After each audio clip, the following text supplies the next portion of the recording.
And we are live. Hello, everyone. Welcome to our Horizen Weekly Insider number 92. Today is June 14, 2021. Thanks for joining us live here on Discord and YouTube. And please be aware that this call is being recorded right now and will also be available for you to check out later in our Horizen podcast so you can listen to all of our updates. Also, please remember to ask your questions on Menti while this call is happening so the team can answer your questions at the end. I'll pass the word right away to Alberto to give us the engineering updates. Alberto, please, welcome. Hello, thanks, Angie. Okay, so let's start as usual from Zendu, where we are continuing the integration activities betwin mainchain and sidechain. And all the tests on the Zendu side are passing, and we are extending them where necessary. We're also continuing the review of the different integration pull requests, including the backport of Zendy version 22 and 23 to Zendu that were just approved today. Meanwhile, another activity started last week is that we have bootstrapped the infrastructure-related activities in order to create the parallel testnet where all the code will be deployed. And obviously, once deployed, it will be available for the community for testing. Always regarding Zendu, we're also working on some optimization for the proof verifier in order to give priority to proof verification for validating a block over proof verifications that are needed for mempool checks. So the idea here is to give precedence to block relaying instead of, let's say, transaction relaying for the mempool. So while we were in this process of optimizing this kind of strategy for relaying things, we have also seen that it was necessary and possible also to improve the performances of deserialization of both verification keys and proofs. And so we are currently working on it to speed up the overall validation of these sidechain related proofs. Another thing that we are supporting, as was mentioned also in the previous Weekly Insiders, is the audit of the code related to this release. So currently, both the proving system and Zendu are currently audited by two different companies. And so we are, let me say, supporting this process. And everything so far is proceeding well. Regarding the SDK, last week we fixed the few open points on the last integration pull request that was still open. And those were already reviewed, and the PR is approved. And meanwhile, as already mentioned last week, we are also starting discussing the plan for our next delivery. I mean, this will take some time because, let's say, the tasks for the SDK are quite a lot. But I mean, we started them, and so we will proceed identifying them and, let me say, doing the in detail analysis for the development. And as you know, one other thing on which we have been working on in the past weeks is also the proving system white paper. So we finished the first round of reviews, and now we're running a second round, after which we will integrate the last few comments that arise, and then we will proceed with the publication. So stay tuned for that. And probably all for today. Thanks, Ange. Awesome. Thank you so much, Alberto, for the great updates. Let's continue now with Lucy for the marketing section. Thank you, Angie. Happy Monday, everyone. So short updates from me today, but a long list of things that we are working on behind the scene. So although I can't share much of them right now, but you can get some early insights from the Grayscale webinar Rob and Liat did last week. I'm pretty sure they spilled some beans in that webinar. So if you missed it, don't worry. They will share the playback soon, and we will share on our social once it's out there. And then also this Saturday, we will be hosting an event in Shanghai. That will be the second stop of our community roadshow in China. Our community manager Guan Ying and Ambassador Ziten will be there. So And there will also be speaking guests with our partners and also leaders in the industry. So it will be a fun one. A gathering with our community members and new friends. Please be there if you're in the area. And lastly, we have a new and big ticket bounty item just added to our HDE. The bounty is $2,500 for making our sidechain SDK compatible with Mac OS. So if you're interested, please check it out on our HDE. And also please feel free to share with your developer friends as well. And that's it from me. And then I think Erica has some updates about the ambassador program. Hey everyone, I hope you all had a great weekend. So I have just a quick update for you today. We are currently working through applications, and now that Menon's joined the team, we're doing it at twice the speed. So we've currently processed 375 applications out of 444. And thanks to the faster processing speed, we'll now be sharing the ambassador program more on social media and reaching out to our ambassadors to learn more about their goals and what they're interested in. So if you do have interest in possibly joining the program, I urge you to check it out on our website or reach out to me to learn more about the program. And that's my update for the week. Thanks, everyone. Thank you, Lucy and Erica. And now let's continue with Chronic to give us some of the infrastructure updates. Yeah, happy Monday, everyone. Like Alberto already mentioned, infrastructure is now working on preparatory steps to launch a second sidechain testnet. And I'd just like to go over a little bit our process here. So in general, Zendu, Zendi, the SDK, there are a lot of integrated tests. Those all happen on reg test.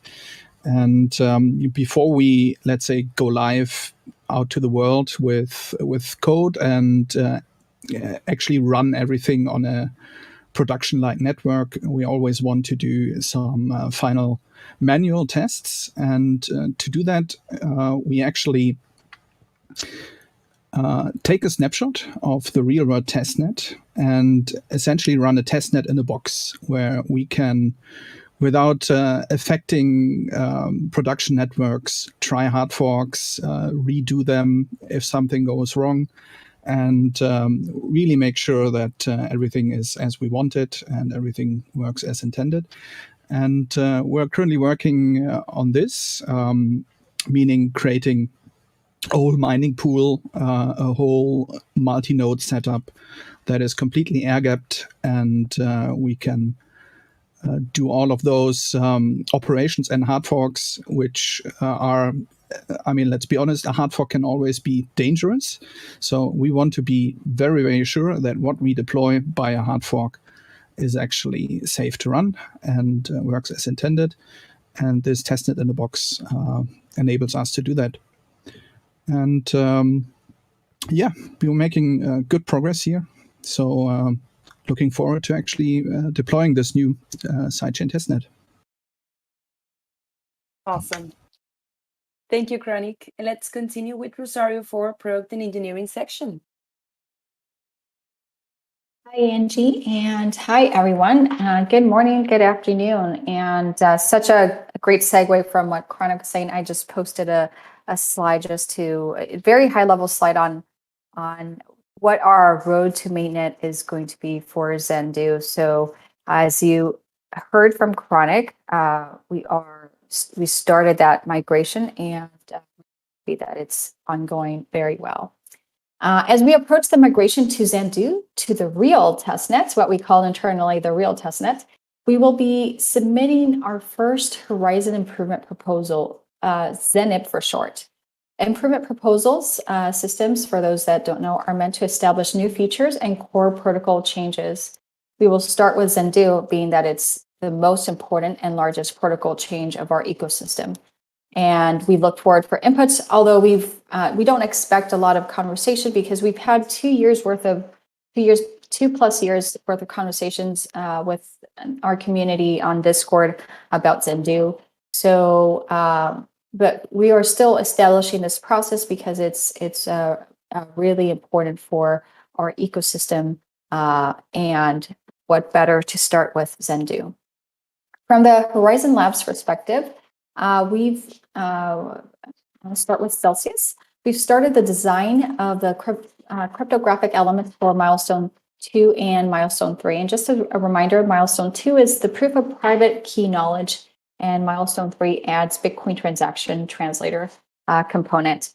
So we've elicited the help of our cryptographic team, and they've already started the design. So it's really important.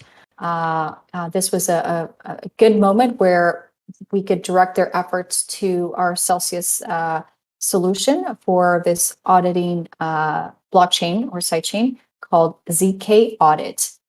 For Game Chain, that's the next project we're working. We've Dockerized the Game Chain to make it easy for the developer to install the sidechain and node. The next step will be to add the sidechain explorer into that Docker, so everything will be sort of in a box, in a container for the game developer to just quickly launch without much issues. The game developer has run into some delays. They are still updating the UI, so they've made some major improvements. So now they are able to play the game in multiplayer, and now they're just updating the UI. So a lot of progress, and we will be updating you soon. Thank you. Thank you so much, Rosario. Now let's welcome Rob for the final part in the Q&A session. Welcome, Rob.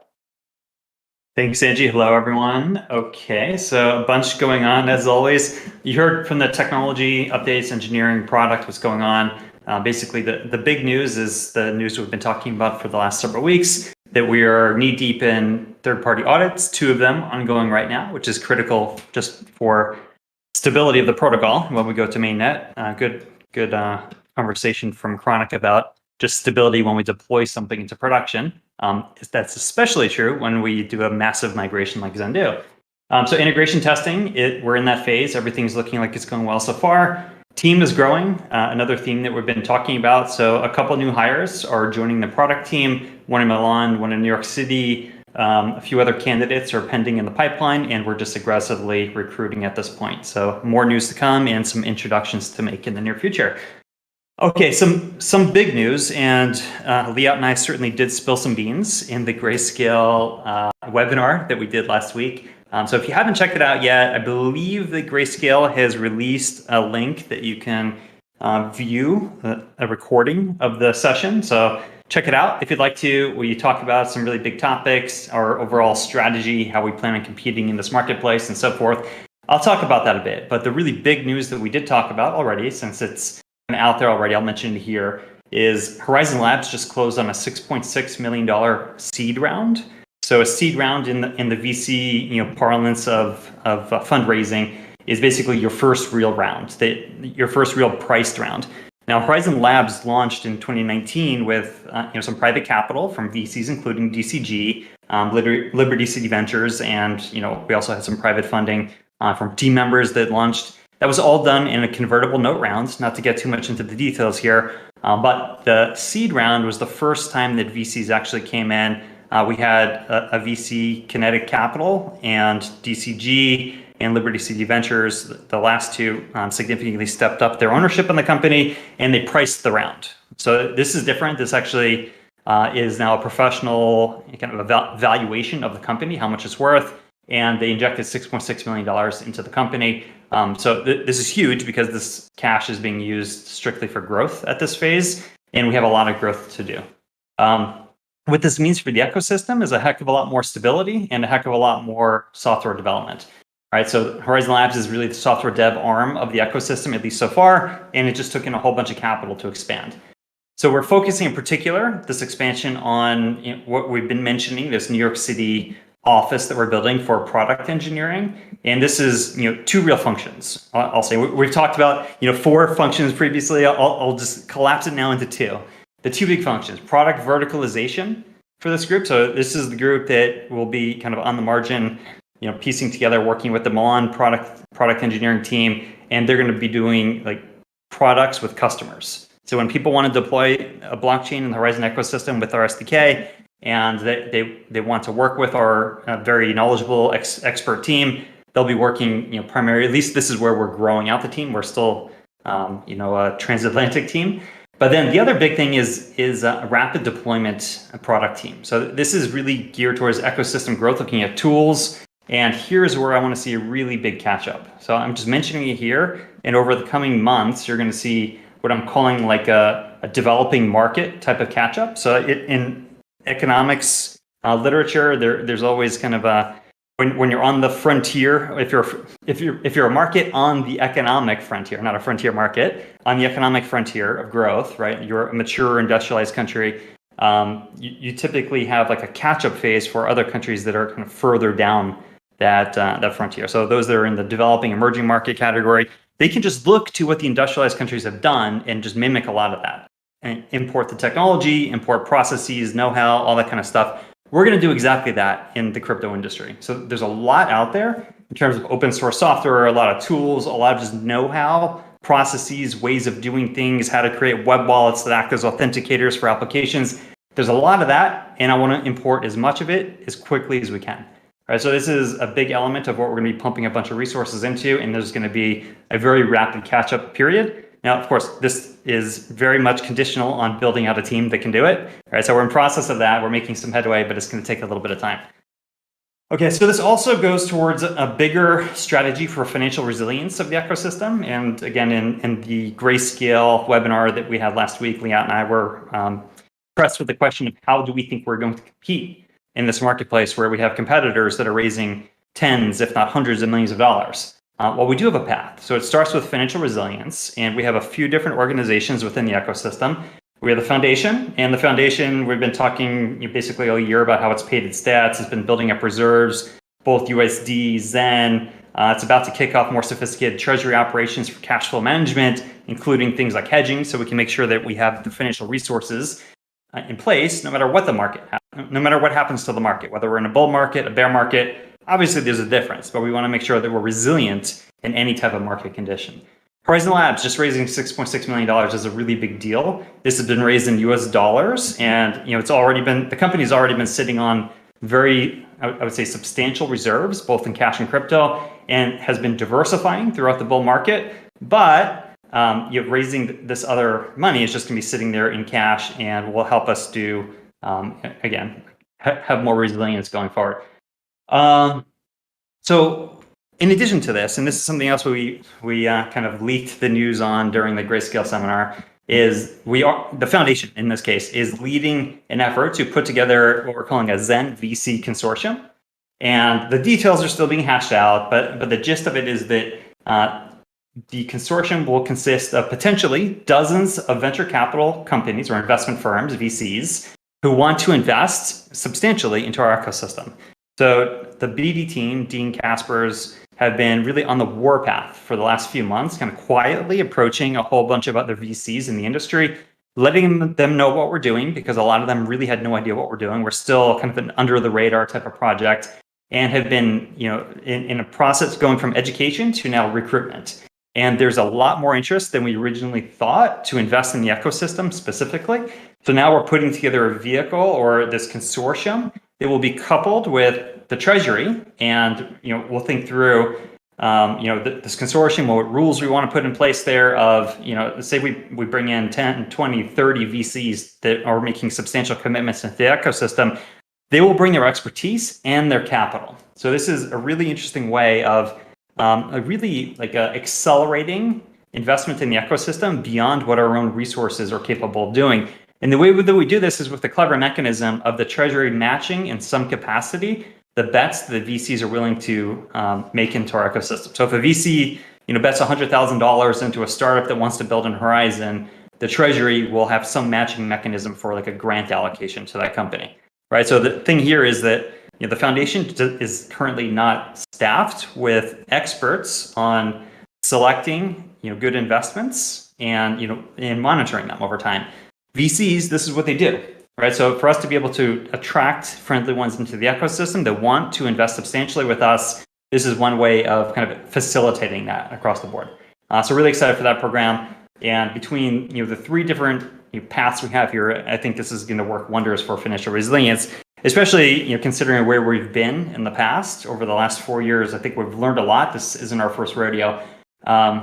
So just getting back to that original question, how are we going to compete in this world where our competitors are raising hundreds of millions of dollars, right? Because they are, and that is a lot of money. But I would argue that no matter everyone is kind of time, attention, and focus constrained, no matter how much money they take. So if you took in an infinite amount of resources, you probably couldn't deploy them efficiently, instantaneously, right? There's some process for rank sorting investments based on some criteria, some marginal contribution to the ecosystem, and you would want to fund them in kind of in rank order, and then the marginal contribution to the ecosystem, you would think, ought to be declining over time, right? There should be kind of a declining marginal contribution as you're funding, kind of down a sorted list of investments of people that want to build in the ecosystem. So my point is, I think we've raised and we're in process of bringing in substantial resources that are appropriate for our stage of development as an ecosystem and will significantly grow the ecosystem. So in addition to funding, we're just strategically, those who have been following us, that we're not going head to head. We're not saying we're going to go and wipe out Ethereum tomorrow. We're just not doing that. It's not our strategy. We're not, targeting Polkadot. We're not targeting Cardano and these other projects and trying to steal their business. What we're trying to do is look for clever ways where our technology, our stack, our protocol, and the products that we build have true technological competitive advantages for specific things, right? For specific markets, customers, product placements. So that's what we're doing. We're trying to compete intelligently, and we're doing, I think, a fantastic job with our BD team getting out there and drumming up business even in advance of Zendoo going to market. Zendoo itself is a technology, it's a technology innovation, obviously, right? But it has a big competitive advantage in particular ways. So it lends itself well to building up a massive public infrastructure, low cost, marginal cost don't scale with usage. It's modular and flexible in architecture and uses best-in-class privacy tools and security. Its ZKPs right now, zero-knowledge proofs, are hot. So we are one of the projects in the world that's really innovating in this area and deploying this technology in very innovative ways. So our technology gives us a competitive edge. And I think overall, combine this with our financing path and our kind of emerging market type of catch-up that I was talking about, and the next few months in particular, as we go to delivering Zendoo to production, and we're launching these programs or bringing in these VC partners and continuing to move forward on hiring, you're going to see a substantially different project. So anyway, I'll stop here. I know I talk a lot, guys, but hopefully this has been a little bit interesting and answering some of the questions we were getting during the webinar last week. Thank you so much, Rob, for the team leadership updates, and thank you everyone as well for contributing with your questions. So let's see. The first one that I see here is, what is the difference between Testnet 2 and the real Testnet? Great question. Maybe either Chronic or Alberto, if one of you guys want to answer that specifically. Yeah, I'll take that one. So in general, you have two networks, Testnet and Mainnet. And Testnet, it is meant for testing things, but there are some, let's say, unwritten rules to deploying things on Testnet. So generally, any partner that wants to integrate with your project, be it an exchange or a wallet, wants to have a network that they can try things out on with the same rules in effect as on Mainnet. So they want to be able to test, not spend or lose real money if they do something wrong. And they want those rules on Testnet to be the same or nearly the same as in Mainnet. And for that reason, you want to reduce the amount of time that you have different rules in effect on the real Testnet to the real Mainnet. So in practice, this means when we will be ready to deploy on Mainnet, the Zendoo release that will have the code for that will probably be the same release that activates the hard fork on Testnet. And then a couple of weeks or a couple of months later, this hard fork will activate on Mainnet. And the hard fork activation on Testnet will be the final dry run for the activation on Mainnet. Now, we do want to be able to, let's say, test right now and prepare as best as we can. And for that reason, we don't want to deploy yet on the real testnet. Now, are a couple of reasons for this. For instance, whenever you do a hard fork, you change consensus rules. You go, let's say, from rule set A to rule set B.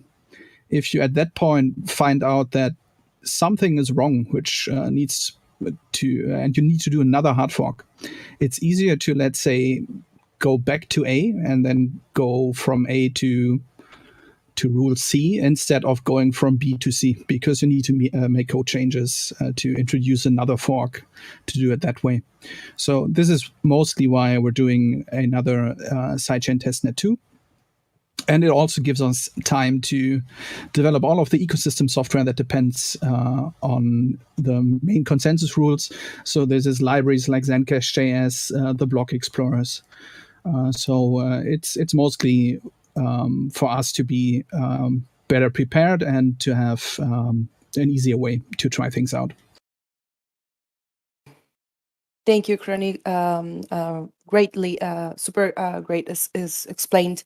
The second question is, what is the difference between Grayscale and DCG holding Zen? I have seen Barry's tweet recently that they are holding 1.5 million Zen, but Grayscale only lists 650,000.